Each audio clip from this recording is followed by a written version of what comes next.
예를 들어서 여러분 왜 그렇게 인간관계를 통제하려고 해요? 왜 그렇게 자식을 통제하려고 해요? 왜 그렇게 돈을 통제하려고 해요? 왜 그렇게 건강에 집착해요? 이유가 뭘까요? 이유는 단 한 가지. 내가 그것을 붙잡고 있어야 안전하다고 생각하는 내 무의식이 있기 때문에. 이 돈이 있어야 나는 안전해. 내가 직장이 있어야 안전해. 내가 건강해야 안전해. 내가 주변에 인간관계가 좋아야 안전해. 아니에요. 자, 제가 여러분께 질문 하나 하겠습니다. 여러분은 여러분의 삶 속에서 가장 통제하고 싶은 것은 무엇입니까? 그러니까 내가 모든 것을 통제하고 싶은 것, 내가 내 마음대로 할 수 있는 것이 있다면 이 네 가지 중에서 뭘 통제하고 싶어요? 첫 번째, 사람. 두 번째, 돈. 세 번째, 건강. 네 번째, 감정. 뭘 통제하고 싶어요? 이것만큼은 내가 좀 통제하고 싶다. 사람, 돈, 건강, 감정. 전혀 예상치 못한 답변입니다. 이렇게 답변 나오는 거는 마음공부 채널이 아니면 나올 수가 없는 답변입니다. 이거는 누구나 사람은 태어나서 사람을 통제하고 싶어하고 돈을 통제하고 싶어하고 건강을 통제하고 싶어해요. 근데 감정을 통제하고 싶다 이런 생각을 하지 않습니다. 마음공부를 하신 분들만 이게 가능한 거예요. 자, 근데 첫 번째 1번이 사람을 통제하고 싶다. 여러분이 사람을 통제한다면 가까운 가족, 남편, 배우자, 주변에 영업직이면 계약한 손님들, 이런 사람들이 내가 통제하에 끌어가면은 내 수입도 늘어나고 좋겠죠. 남편이 또는 자식이, 아내가, 배우자가 잘 말이 안 통하고 힘들면 저 사람을 잘 통제하면 내가 편한 삶을 살겠죠. 이게 1번입니다. 사람을 통제하고 싶다는 생각. 자, 두 번째, 돈을 통제하고 싶다. 야, 돈 좀 걱정 없이 살고 싶어. 돈에 좀 시달리지 않고 여유롭게 살고 싶어. 이런 분들도 계실 겁니다. 자, 세 번째, 건강. 건강에 좀 안 좋으신 분들은 건강을 내 마음대로 통제하고 싶어. 내가 건강을 잘 챙기면 그만큼 내 몸도 건강해지고 좋아졌으면 좋겠어. 내가 운동하는 만큼 내 몸도 더 건강해졌으면 좋겠어. 이런 생각, 통제입니다. 근데 마지막에 감정이라고 제가 말씀드렸어요. 감정을 통제하는 것. 근데 사랑, 돈, 건강, 내 감정 중에서 가장 통제를 했을 때 여러분 삶에 큰 도움이 되는 게 바로 4번 감정입니다. 첫 번째 1번 사람은 너무 쉽게 바뀝니다. 그래서 내가 통제를 한다 하더라도 금세 또 그 사람이 바뀝니다. 두 번째 돈도 있다가 없다가 있다가 하는 게 돈이거든요. 이것도 외부적인 물질에 해당합니다. 돈도. 사람도, 인연관계도 외부적인 물질이에요. 이해되십니까? 그러니까 내가 통제할 수 있는 걸 외부적인 것들이 바로 사람, 돈이에요. 자, 그러면 내 거 중에서는 건강이에요. 건강이 통제를 할 수는 있는데 통제를 하다가 건강은 결국은 늙어가고 병들어가고 죽어가는 게 우리 인생이기 때문에 통제하는데 한계가 있습니다. 사람도 통제하는데 한계가 있고요. 돈도 통제하는데 한계가 있고 건강도 통제하는데 한계가 있어요. 근데 한계가 없는 게 하나 있어요. 죽을 때까지도 죽지 않는 게 하나 있어요. 바로 감정입니다. 바로 감정이에요. 죽는 그 순간에도 내가 감정을 잘 다스리면 죽음 또한 여여하게 받아들이는 마음이 생깁니다. 근데 사람, 돈, 건강 아무리 통제해도 여러분을 죽음에서 자유롭게 하지 못합니다. 아무리 사람을 잘 통제해도 그 사람이 내 죽음을 대신할 수 없고 돈이 아무리 많아도 내가 내 죽음을 통제할 수 없어요. 건강도 어쩔 수 없이 무상하게 바뀌는 거예요. 하지만 감정을 통제하는 법을 길러 놓으면 여러분께서 눈 감는 그날도 내 마음에 두려움과 번뇌가 올라오면 바로 통제를 해서 내 마음을 평온하게 할 수 있어요. 그래서 가장 중요한 통제는 사실은 내 감정입니다. 내 주변에 사람이 많다가도 사람을 갑자기 잃어버렸다 하더라도 그 사람을 통제하지 못했다 하더라도 내 감정을 잘 통제하면 그 사람이 떠나도 괜찮아. 두 번째, 내가 돈을 많이 벌었어. 근데 살다 보니까 돈이 다 사라졌어. 주식하다 날렸어. 부동산 하다가 좀 날렸어. 빌려줬다가 돈도 못 받았어. 돈은 바뀌었지만 그 당시에 내 감정만 잘 추스리고 통제하면 이 또한 지나가고 다시 재기할 수 있어요. 그래서 제가 말씀드리는 거는 감정을 통제하는 게 가장 유리합니다. 왜냐하면 우리 세상은 불확실성의 삶이기 때문에 내 감정이 수시로 변화하고 바뀌기 때문에 내 감정을 통제하는 기술을 배우는 게 가장 좋아요. 그래서 여러분이 명상을 하는 겁니다. 명상을 하면 내 감정을 통제할 수 있는 힘이 커져요. 자, 그러면 우리가 또다시 하나 질문하면 우리는 왜 그렇게 그걸 통제하려고 합니까? 라고 여쭈면 어떻게 이야기하겠어요? 예를 들어서 여러분 왜 그렇게 인간관계를 통제하려고 해요? 왜 그렇게 자식을 통제하려고 해요? 왜 그렇게 돈을 통제하려고 해요? 왜 그렇게 건강에 집착해요? 왜 그렇게 건강 염려증 속에 살아요? 이유가 뭘까요? 이유는 단 한 가지. 내가 그것을 붙잡고 있어야 안전하다고 생각하는 내 무의식이 있기 때문에. 이 돈이 있어야 나는 안전해. 내가 직장이 있어야 안전해. 내가 건강해야 안전해. 내가 주변에 인간관계가 좋아야 안전해. 아니에요. 인간관계 안 좋아도 살아가는 건 문제 없어. 건강 조금 안 좋아도 건강 케어하면서 김병희 더 오래 산다는 말씀처럼 자기 몸 케어하면서 잘 살 수도 있어요. 내가 돈이 조금 없다 해도 우리 편의점 가서 도시락 먹든 김밥 먹든 배고파서 죽을 일은 없어요. 자기가 힘든 일을 하기 싫어서 일을 안 할 뿐이지. 조금만 일용직 일해봐요. 10만 원 식당 일만 해도 먹는 거 문제 없어요. 입는 거 문제 없어요. 씻는 거 문제 없어요. 한 칸에 고시원방에 산다 하더라도 사는 건 문제가 없어요. 내가 하는 만큼 벌면 되니까. 정 안 되면 동사무소 가서 쌀 달라고 하면 돼요. 정 안 되면 공익보행 희망을 파는 사람들한테 쌀 달라고 하세요. 근데 왜 이렇게 우리가 통제하려고 할까? 다시 말씀드리지만 내가 붙잡고 있어야 안전하다는 무의식이 있기 때문에 그래요. 내가 배우자를 붙잡고 있어야 나는 내 삶이 안전할 거야 라고 무의식이 3개 있거든. 내가 내 자식을 잘 케어하고 잘 돌봐야 한다라고 생각하는 집착을 붙잡고 있기 때문에 자식이 전화 안 되고 자식이 조금만 내가 생각한 대로 안 가고 삐뚤하게 돌아서 가면 걱정하고 화내는 거예요. 내가 벌어야 될 월급이 몇백인데 조금만 줄어들든가 조금씩 일을 쉬면 그때부터 불안해. 왜냐? 그걸 잡고 있기 때문에. 그걸 놔야 되거든. 그래도 채원이 먹고 살아야지. 나도 이렇게 최소한에 먹고 살 수 있다니까요. 하루에 편의점에서 4시간만 일해도 먹고 사는 일에 문제가 없어요. 우리는 원시시대 때부터 우리의 뇌 자체가 아직까지 원시시대의 뇌가 그대로 있다니까. 지구는 수없이 많은 수천만 년을 거쳐서 진화해오고 동물들은 진화해 왔는데 우리 인간의 뇌는 그때 뇌랑 비슷하다고 하잖아요. 모든 상황을 두렵게 받아들인단 말이에요. 아, 나 이번에 시험에 떨어졌어. 와, 진짜 죽고 싶다. 아, 나 너무 왜 이러지? 내 인생은 왜 이렇게 꼬여?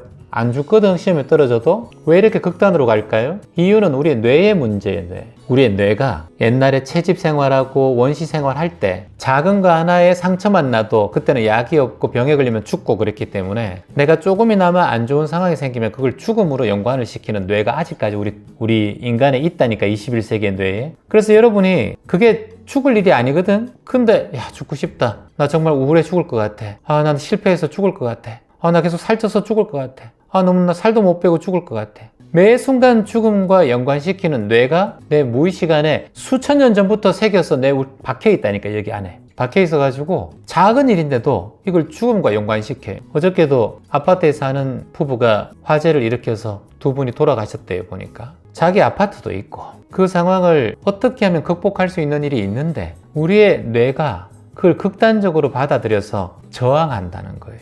이게 큰 문제를 만들어버려요. 적은 문제도. 아니, 실직하면 실효 거부 받으면서 있으면 되고, 실직하면 좀 쉬다가 다른 직장 구하면 되고, 내 능력을, 경험을 통해서 편의점에 일해도 되고, 대리운전을 일해도 되고, 일할 데 없으면 쓰레기 주우면서 봉사 좀 하고 공덕 지으면 되고, 이리저리 전국을 다니면서 거리 모금도 한번 해보면 되고, 버스 타고 기차 타고 여행 다니면서 한 번씩 해보면 되고, 문제될 게 뭐가 있냐라는 거예요.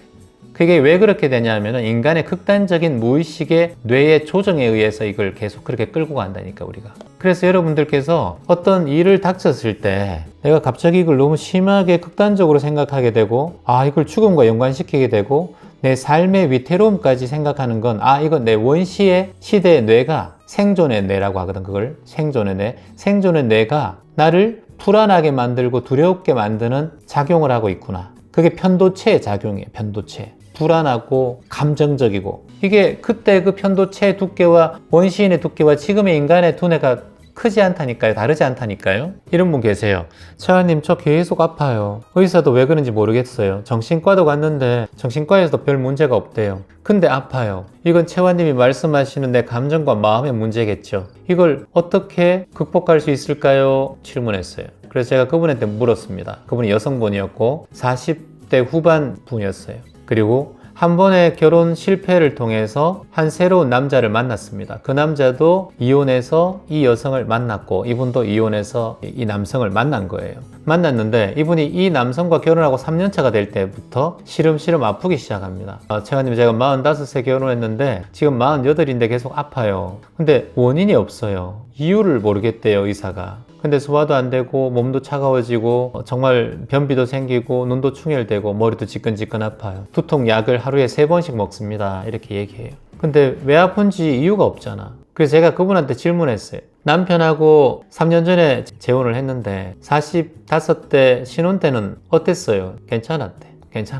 1년이 지나고 괜찮았대. 그때도 2년이 지나고도 조금 괜찮았대. 근데 점점 조금씩 실망하는 것들이 보였대. 3년차 되는 날이 올해예요.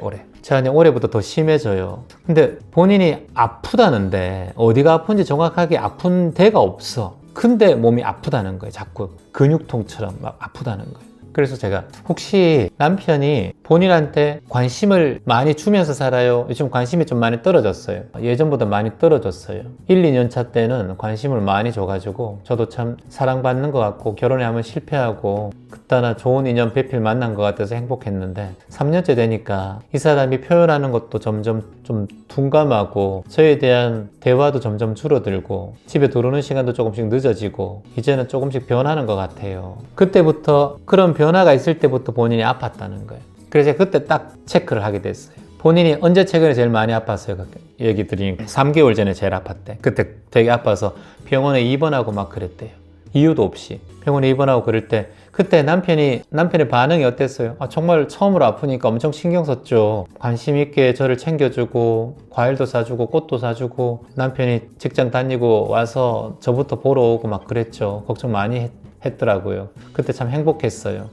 그리고 난 다음에 한 일주일 정도 있다가 좋아졌어요. 입원해서 퇴원했대. 그리고 난 다음에 주기적으로 몸이 아픈 거예요. 그래서 제가 그분한테 딱 얘기했죠. 그거 관심병입니다. 그거는 약도 없어요. 병명도 없고 내가 아파야지만 남편이 나에게 신경을 써주고 남편이 나에게 관심을 가져준다는 의식이 내 무의식에 자리 잡은 거예요. 그래서 본인이 그 아픔을 끌어당기고 나도 모르게 몸이 아파요. 원인은 없어.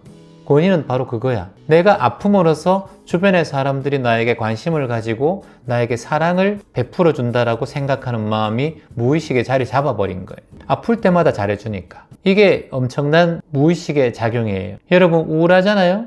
채원님 우울해요 그렇게 얘기해요. 저한테. 우울하면 본인이 그 우울할 때 그 우울한 감정에 자기가 위로를 받아. 무서운 자기 위로거든요 이게. 넌 우울해 있어야 돼. 나에게 얘기한다니까 스스로가. 무의식이. 너 우울해야지 너 분위기가 있고 우울해야 조금 더 세상에 좀 힘든 느낌도 들고 너무 행복하게 잘 살면 안 돼. 그렇게 살면 질투받아. 너 한 번씩 아파줘야 돼. 이렇게 내 무의식한테 내가 얘기하고 있다니까. 채원님 제가 어떻게 그렇게 해요? 절대 안 해요. 본인은 몰라. 그거를 알 수가 없는 영역이기 때문에 이거는 나도 모르게 굴을 파서 들어간다니까. 그게 안에 나도 모르는 동굴을 파서 그 안에 들어가서 끙끙 앓고 있어요. 왜냐? 그게 가장 자기가 안전하다고 생각하거든. 남편이 내가 아플 때 관심을 가져주니까 내가 이 가정에서 관심받는 존재고 남편의 품 안에서 안전하다고 생각한단 말이지. 아까 제가 말씀드렸잖아요. 붙잡지 않으면 고통스러워진다는 불안감이 있다니까. 마음이. 이게 무의식의 안에 내 안에 있다니까요. 인간 누구에게나 있는 거예요. 그거는.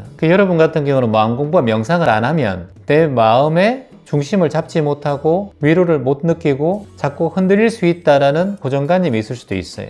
그리고 약간 불안함이 올라옵니다. 수행을 안 하면. 해야 되는데 이거 정신적인 작용이에요.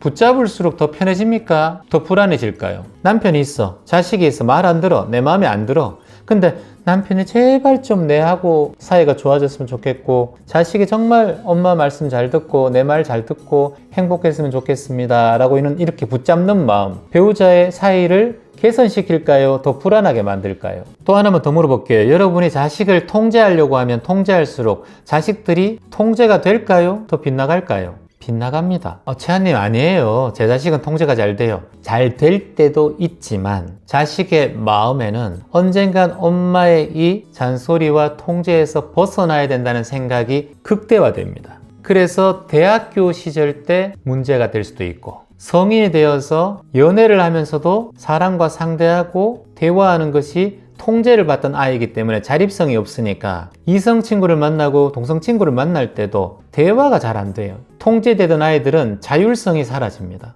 그래서 학창 시절에도 실수를 좀 해도 괜찮고 부모님의 말을 안 들으면서 조금 부모님 눈에 벗어나는 짓을 해도 이해해 주셔야 돼요. 그게 오히려 성장하고 나중에 커서 발판이 되고 더 좋은 점이 될 수 있어요. 통제하는 아이들은 더 멀리 나가게 됩니다. 말도요. 가둬놓으면 나중에 도망가서 야생마가 되어버려요. 하지만 수시로 들판에 풀어놓는 말들은 도망가지 않습니다. 오히려 그 자리에서 자유롭게 풀을 뜯어먹고 살아요. 통제할수록 무너진다. 따라해볼까요? 통제할수록 무너진다. 통제할수록 무너진다. 한 신경과학자가, 유명한 과학자인데 이분이 이런 발표를 했어요. 인간은 자신의 의지로만 움직이는 존재가 아니다 라고 했어요. 인간은 내 자유의지로만 움직이는 존재가 아니다. 우리의 행동 대부분은 무의식과 신경계의 반응이다 라고 발표하셨어요. 이분이 되게 유명한 신경과학자입니다. 이분께서 우리는 보통 인간이 가지고 있는 의지로 모든 걸 할 수 있다 생각하는데 그게 안 된다는 거예요. 무의식과 신경계의 영향을 받아서 우리가 살아간다는 거예요. 여러분이 자식의 마음을 여러분의 의지로 움직인다? 천만의 만만의 말씀이에요. 그러면 큰일 납니다. 자식은 더 억눌린 무의식과 억눌린 신경계의 반응이 자식에 큰 문제를 일으킬 수 있어요. 의지로 세상을 다 된다면 이 세상에 안 될 일이 있습니까, 여러분? 왜냐하면 의지를 계속 내면 낼수록 의지는 한계가 있기 때문에. 그래서 잠재의식을 개발한다 그러잖아요. 우리가 무의식을 개발한다. 내 의지는 인간의 한계가 있어요. 그래서 우리는 기도를 때론 하기도 하고 또는 내 무의식의 힘을 키우기도 하고 또는 또 다른 나의 힘이 있겠다라고 상상을 하면서 그 힘을 키우기도 해요. 우리는 살아가면서 감정도 통제하고 싶고 느낌도 통제하고 싶고 또는 사람도 통제하고 싶어 해요. 근데 결국은 그 모든 과정은 더 불안한 과정을 만든다. 근데 마음을 편안하게 하고 잠도 잘 자고 좀 집착하던 마음을 내려놓고 호흡 좀 하고 세상 살아가면서 싱긋이 웃으면서 그래 뭐 될 대로 되겠지. 그래 최선을 다해보고 결과는 그냥 마땅히 바친다. 이런 마음으로 툭 내려놓으면 그때부터 일이 하나 둘 풀리기 시작합니다. 채화님, 왜 내려놓으면 일이 잘 풀립니까? 이유는 단 한 가지. 내가 통제하려고 했던 그 존재 또는 통제하려고 했던 내 영역, 통제하려고 했던 내 모든 감정 덩어리가 사실은 내 영역이 아닙니다. 이건 내가 할 수 있는 게 아니에요. 무의식과 신경계 반응이라니까요. 의지로 다 할 수 없어요. 도움은 되지. 내 무의식과 신경계의 반응으로 일어난다니까요. 우울증을 극복해야 돼. 의지로 잘 안 돼요. 내 무의식을 정화하고 내 신경계를 정확하게 반응을 살피고 그때 이런 반응이 일어난다. 그러면 내가 그런 반응에서 멀어져야지. 그래서 제가 한 가지만 말씀을 드리면 더 높은 곳에 있는 힘을 빌려야 돼요. 그게 여러분이 부처님을 믿으면 부처님 또는 하느님을 믿으면 하느님, 내 깊은 희망의 의식, 무의식을 믿으면 무의식, 우주를 믿으면 우주.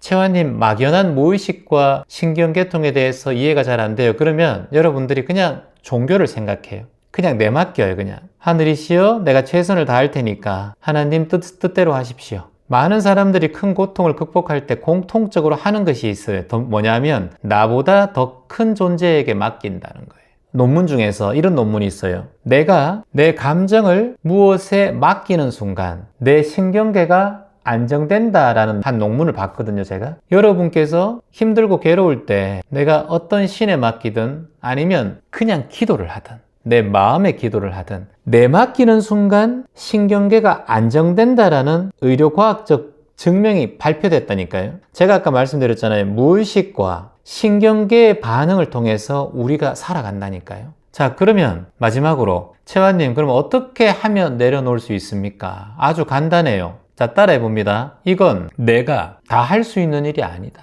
내가 다 할 수 없다. 쓰레기를 줍는데 옆에 쓰레기가 많아. 봉지는 가득 찼어. 쓰레기 다 계속해서 밤새도록 주울 거예요. 오늘 줍고 내일 또 주우면 되는 거예요. 바쁘면 일주일 뒤에 주워도 돼. 수행을 하다가 무릎 아프면 10배 하다가 쉬면 돼. 근데 안 하지는 말라는 거예요. 3배라도 해보라는 거예요. 그게 그 발심을 키운다니까. 108배 무릎 아파 다 할 수 없어요. 10배만 하면 돼. 매일 10배만 하면 돼. 그래서 몸이 아프면 좀 적게 하면 되는 거예요.